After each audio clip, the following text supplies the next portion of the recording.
L'homme ne vivra pas de pain seulement, mais de toute parole qui sort de la bouche de Dieu. Voici votre moment de méditation quotidienne. Pour mieux connaître Jésus-Christ.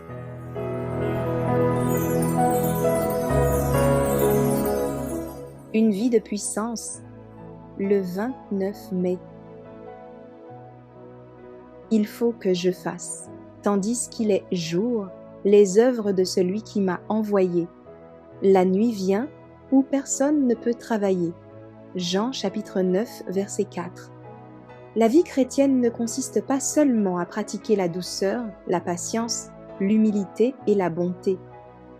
On peut posséder ces qualités et se trouver sans énergie et sans force, presque inutile quand les difficultés surgissent.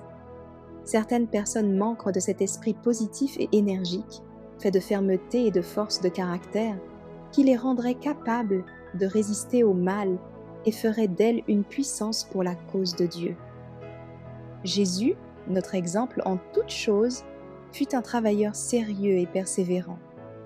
Il commença à se rendre utile dès son enfance. À l'âge de 12 ans, il s'occupait des affaires de son père. Jusqu'à l'âge de 30 ans, avant de commencer son ministère public, il eut une vie active. Ensuite, il ne resta jamais oisif. Ne dit-il pas : « Il faut que je fasse les œuvres de celui qui m'a envoyé » ? Les souffrants ne s'adressaient pas à lui en vain. Il connaissait chaque cœur et savait comment répondre à ses besoins.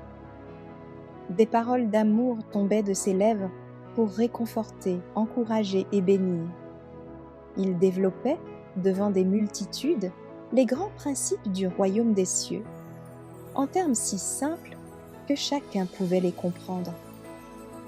Jésus travaillait silencieusement et avec désintéressement.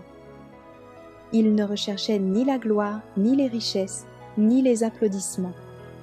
Il ne pensait pas davantage à ses aises ou à son plaisir. Il ne fuyait pas soucis et responsabilités, comme beaucoup de ceux qui font profession d'être ses disciples. Les exigences du Christ, quant à notre service, se renouvellent tous les jours. Notre consécration, au jour de notre conversion, n'a de valeur que si nous la renouvelons chaque jour, spontanément et sincèrement.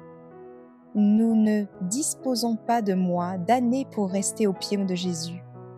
Demain ne nous appartient pas, nous ne l'avons pas encore reçu. Mais aujourd'hui, nous pouvons travailler pour Jésus et soumettre nos projets et nos plans à son examen et à son approbation.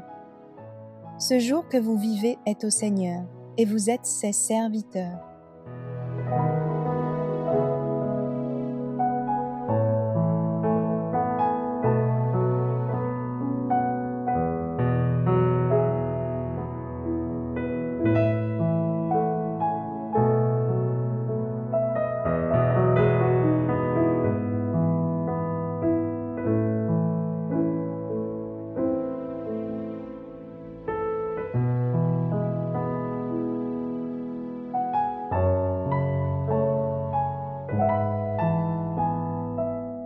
Merci d'avoir écouté cette présentation.